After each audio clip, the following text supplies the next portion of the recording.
Hi! Dahil nag-request ang aking mga anak ng sinigang, eto, ipagluluto ko sila ngayon ng boneless sinigang na bangus. Sobrang sarap at no worries na tayo dito mga momshi dahil hindi sila matitinikan. Dahil alam nyo naman, ang bangus, maraming tinik ito. Kaya no worries tayo nakakain kahit ang ating mga anak dahil wala na siyang tinik at na boneless na. So eto, ipapakita ko sa inyo kung paano ako magluto ng sinigang na bangus. Una, magpapakulo muna tayo dito ng tubig. Sinabay ko na rin ang sampalok. Then, kapag kumukulo na to, eto, tingnan na natin, medyo lumambot na yung sampalok. Then, pwede na natin tong salain. Kapag nasala na natin ito, then sunod natin gagawin yung ating mga gulay. Lalagay ako din dito ng kangkong. Ayan, 20 pesos yung bili ko nito, isang tali. Itong ilalagay natin sa ating sinigang na bangus.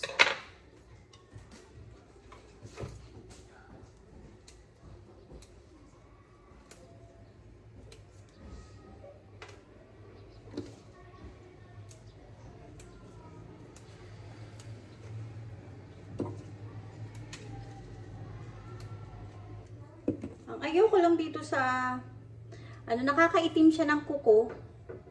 Ayan. Yan lang ang ayaw ko kapag naglilinis ako ng magawa ako ng ganito, kangkong. Kasi dumi yung kuko, oh.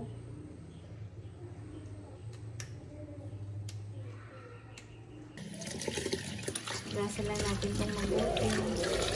Hugasan ko lang itong kangkong. At hugasan lang natin itong mabuti.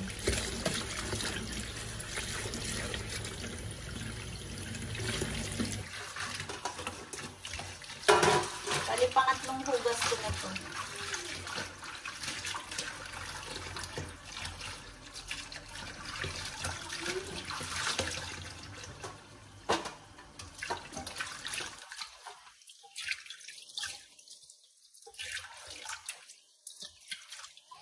Ready na yung sili, sibuyas, luya, kamatis, at ito yung ating kangkong malinis na rin.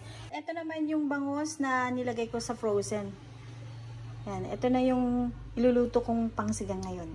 Boneless bangus. Atin, kumukulo na to. Yung kamatis, sibuyas, luya. Ayan, lalagay ko na rin yung ating bangus. Boneless bangus. Kapag nailagay na natin lahat ng bangus, pakuluan natin to ng 5 minutes. After 5 minutes, check na natin to. Yung kangkong. Malapit na itong maluto. Mahilig sa gulay ang mga anak ko, kaya pati kangkong, favorite din nila. Kaya ilagay natin to lahat para marami silang makakain na gulay. Sobrang sarap humigop ng sabaw, lalo na yung nilagay natin is pure sampalok talaga. At hindi tayo gumamit ng sinigang mix. Kaya ito, na-miss ko talaga yung ganitong sinigang na natural na natural. Kaya sobrang nagustuhan din ng mga anak ko ito. Sana nagustuhan nyo kung paano ko magluto ng sinigang. Thank you for watching. See you in my next video. Bye!